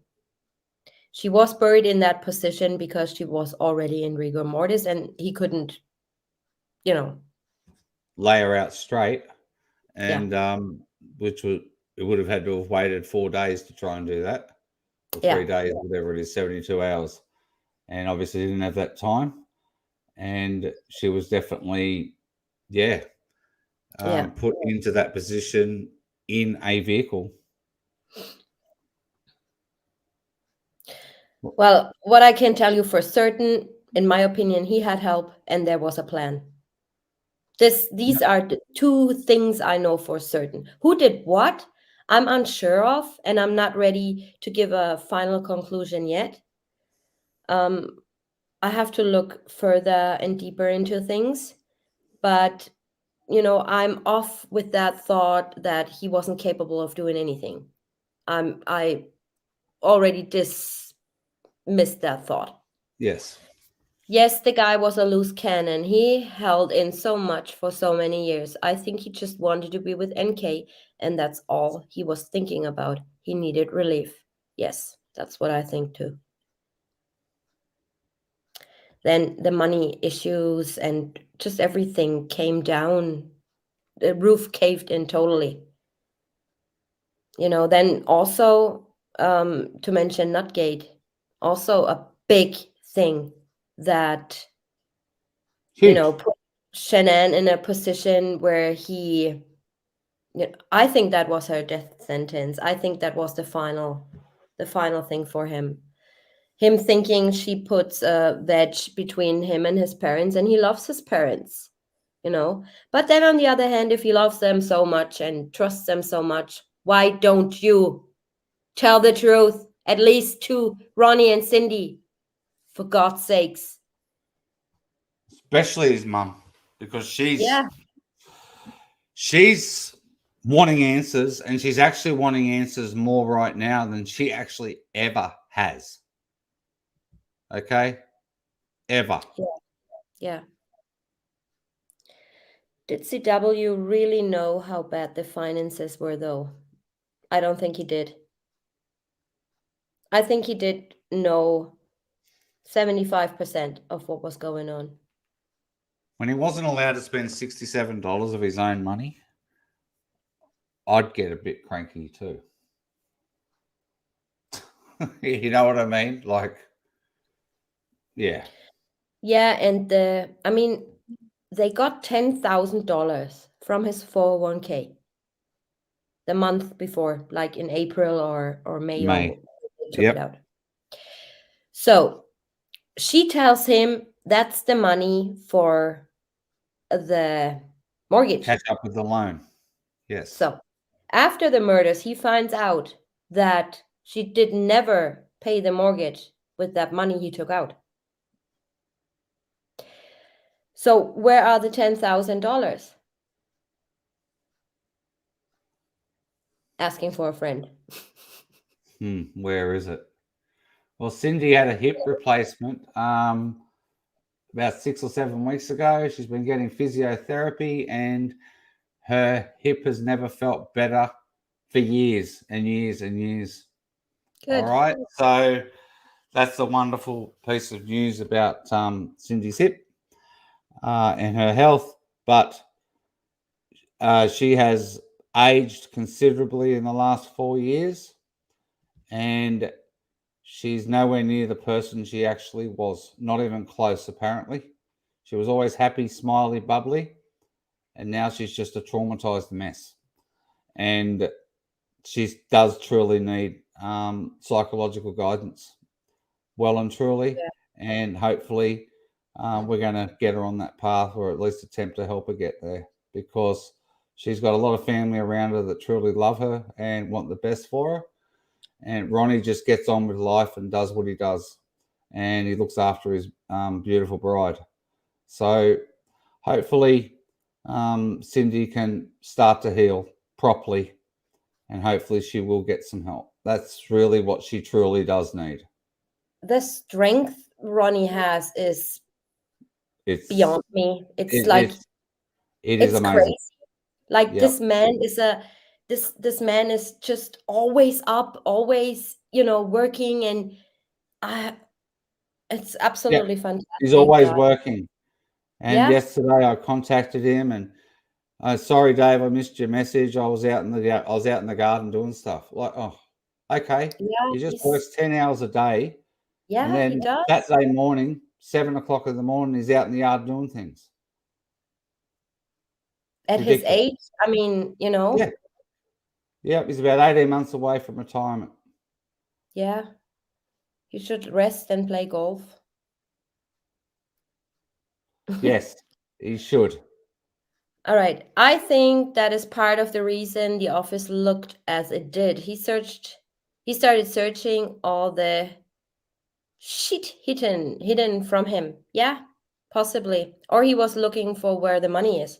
I mean, Or if she somebody had else any that went money, through it. if she had any money left from the 10 grand, then she wouldn't have probably berated him on not to spend $67. How was her suitcase not taken into evidence? That's beyond me. What she came home with. Why? Is it of any significance? Well, they took a whole bunch of other things into evidence and things that they didn't take into evidence. And the first thing that the R's did when they came home, when they got there, was take that suitcase back to North Carolina. Mm-hmm. That was, why did they even have to take it? Why did they, why that suitcase? You know what I mean? Like, why?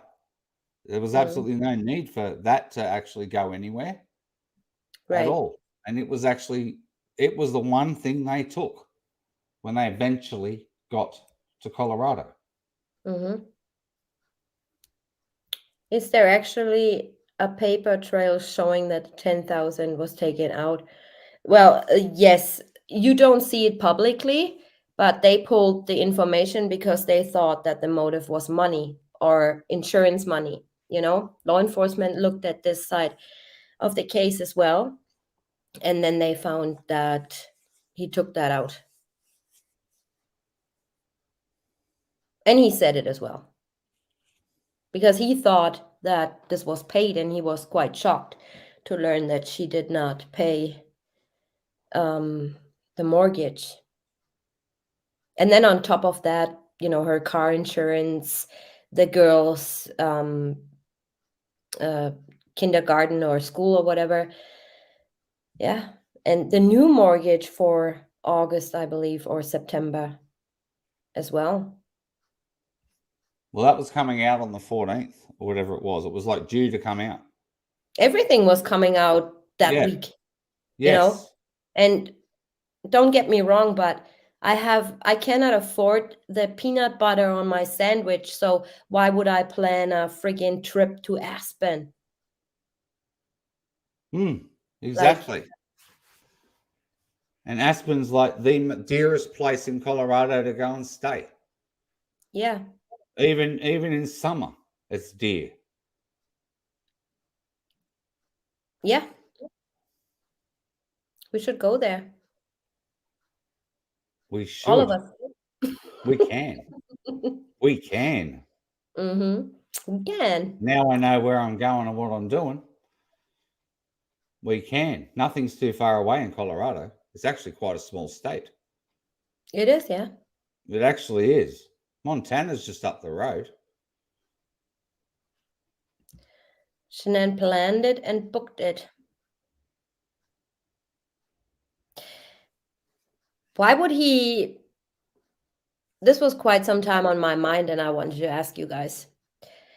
Why would he call the hotel Shanann booked in the morning? Law enforcement or O'Rourke were stating or saying something along those lines that he might have planned a getaway with his mistress.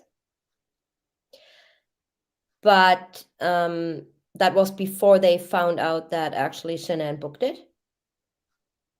So why did he look up that resort on Monday morning?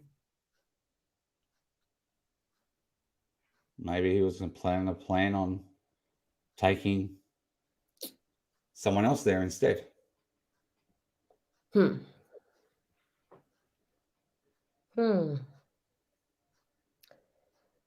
Thinking he was going to get away with whatever had just transpired. All he had in his head that day was NK. And all he had in his head in Colorado, in Weld County jail, was her. Yeah. Until he walked past the television screen and looked up, and they were showing his family has been murdered. And he said, what's happened? He'd lost it. He completely and utterly lost it. But prior to that point, all he had been thinking about was her. Yes. Which leads me to show you the next little project.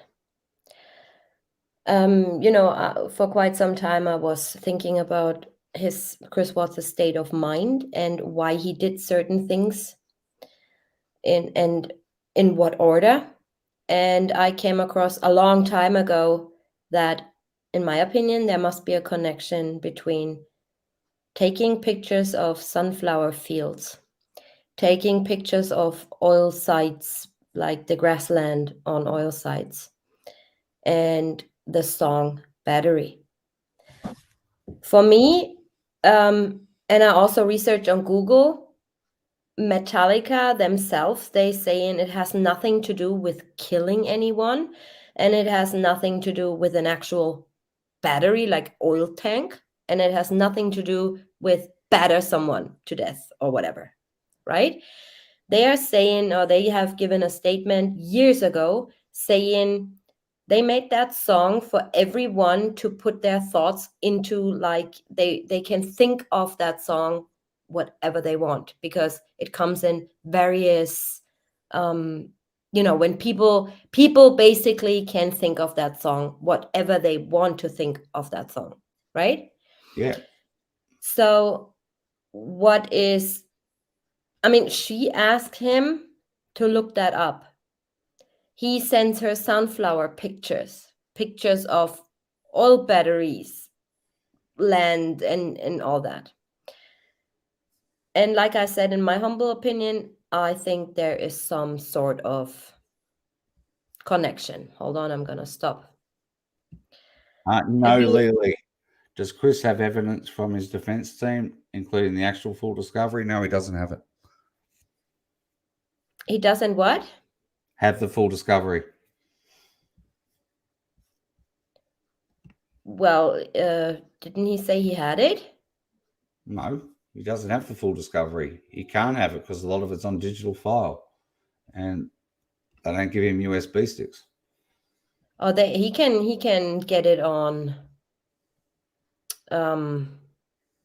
what's it called?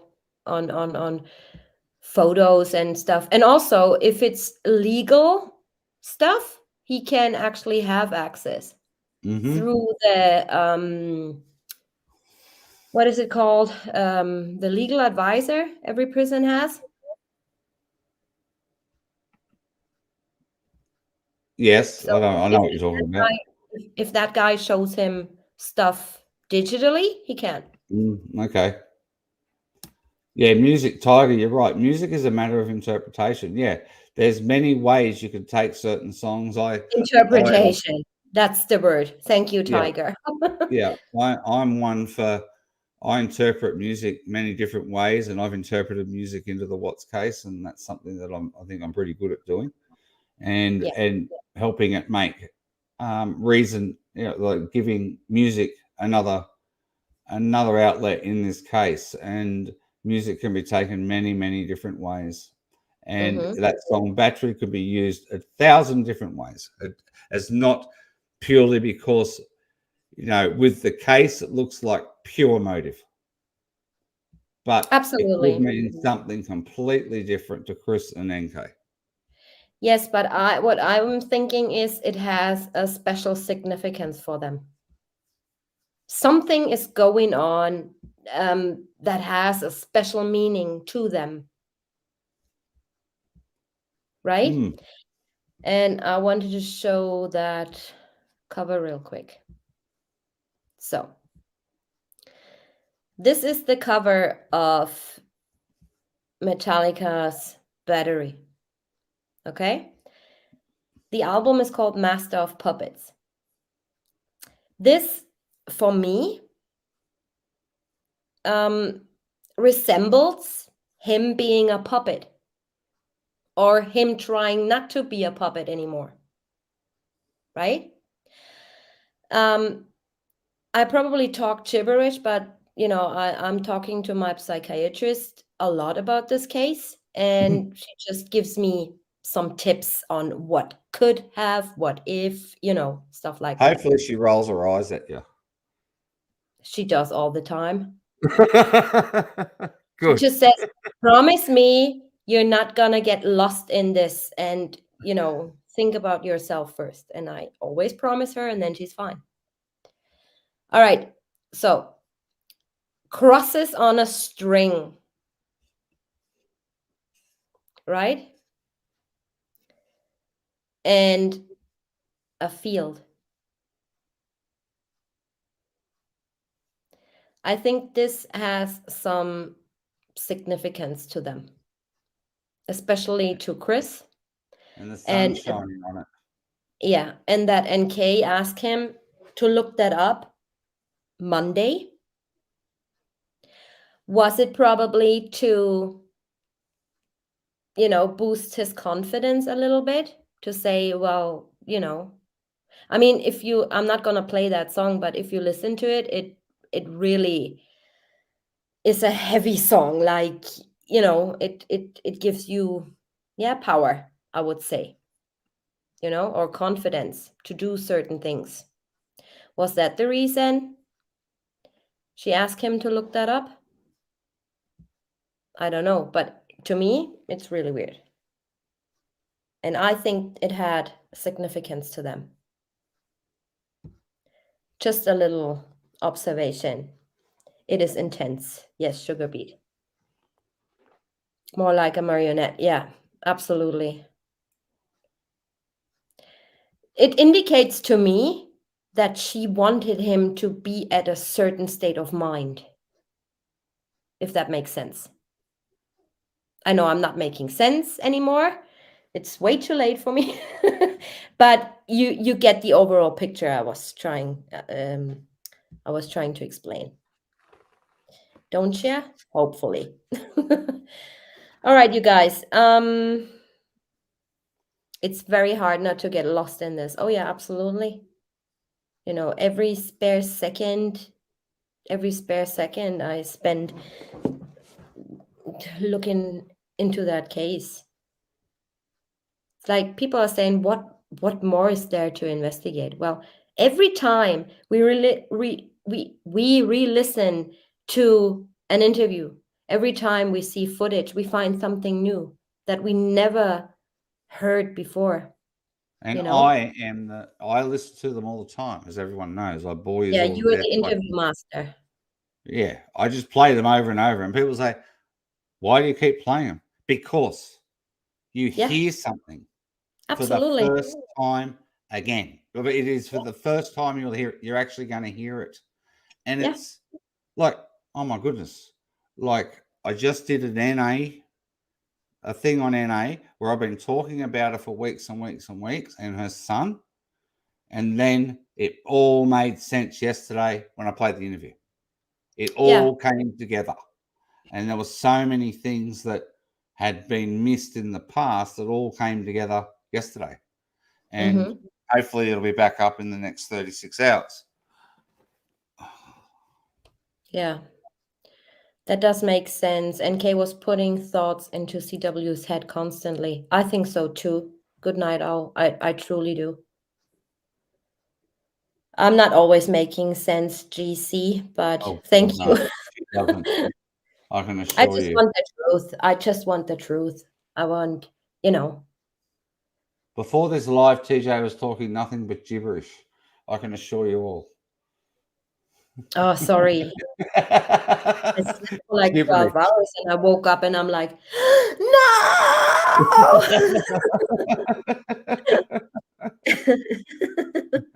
Yeah, but I needed it. So one good thing it has that I slept in for so long.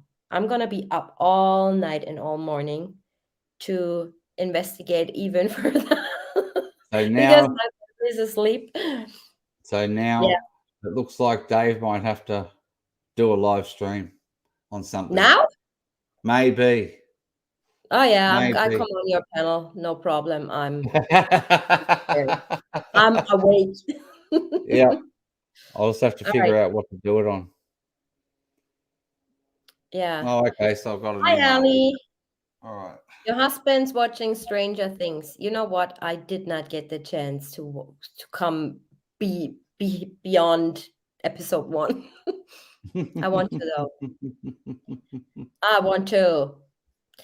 All right, you guys. If there are not any more significant questions, I know how TJ is when I wake her in the wee hours of the morning. Yes. So, the relationship between me and Catherine is as follows. 5 o'clock in the morning, I'm dozing away. Then I get a message from Catherine. TJ, look at this. I found this and that. And the end result is that I'm up like until after the afternoon, not slept at all. She always gets me to, I have to look at things she sends me because I just have to. This is how I roll. This is who I am. So don't send me anything past midnight, please. Yeah, that's something I brought up yesterday, Mercy Choke. What? What NA said about it being if it was a crime of passion, and her guess is she would actually, he would have strangled her. But she said this, everybody, on the 14th. Yeah. Like, there's so much to this case. It's just and she's actually talked about the actual cause of death 24 hours before, or 35 hours before they're actually found. It's Well, I ridiculous. mean, him saying he got on top of her and stuff is not so far-fetched because she had collapsed lungs, right? Yeah, but he said all this 24 hours after after Oh, NA's interview, is what I'm saying. yeah, NA's interview was on the 14th at her right. workplace, as Chris was turning around to go and get his first interrogation on the Yeah, Tuesday night, the night of the rainstorm. Okay, the night of the and rainstorm. pardon, The night of the lots rainstorm. lots of rain all over Colorado. Storm and stuff. Hail. Yes, yes, 50-mile-an-hour One wind. question. When NA and Son greeted Officer Coonrad, Nick said, "Hi, do you remember me?" Why? Nick wanted to become a police officer and he attended some police job stuff. So maybe they knew each other from there.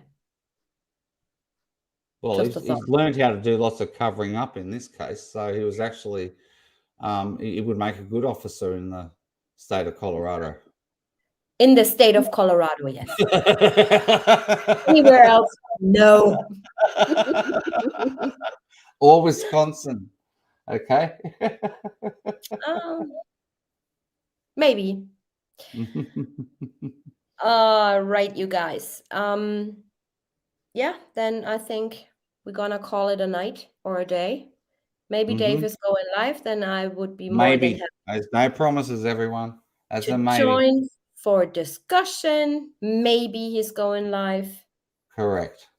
And yeah, in the past few weeks, I received, because I went through some stuff privately, I received some messages, very nice messages, by the way. Thank you for all your support. And I wanted to give a little bit back. And there's a song that I always listen to when I feel down. I mean, I'm a believer in God and in Jesus. No, it's not. Everything's gonna be all right, Dave. This is the song I always send to you when Okay. you're down. Yeah. And it helped me, to start over new. Every day you have a blank page to fill. Nothing is over with, if you go through some hardships or hard times in your life, it's not over. The next morning you wake up, you should be thankful for that. And you have a blank page for the whole day to fill with good things, right? And I just wanted to share that little song with you guys. Yeah, just because you also helped me to not lose it totally or lose my sanity, because at some stage you always think like, why always me? Why does everything come at once?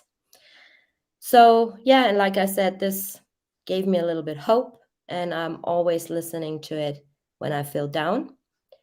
And I wanted to share that with you before I end this live stream. So you guys, I hope you're doing all good. Stay out of drama. And always remember, there are millions of people just like us, Stay close to your loved ones. Tell them you love them. You are loved here on my channel, every single one of you. And I see you guys very, very soon. Till next time. See you later. In a second when I share that video. See you later. Bye. Blank page, a story they're writing today, a wall that they're climbing. You can carry the past.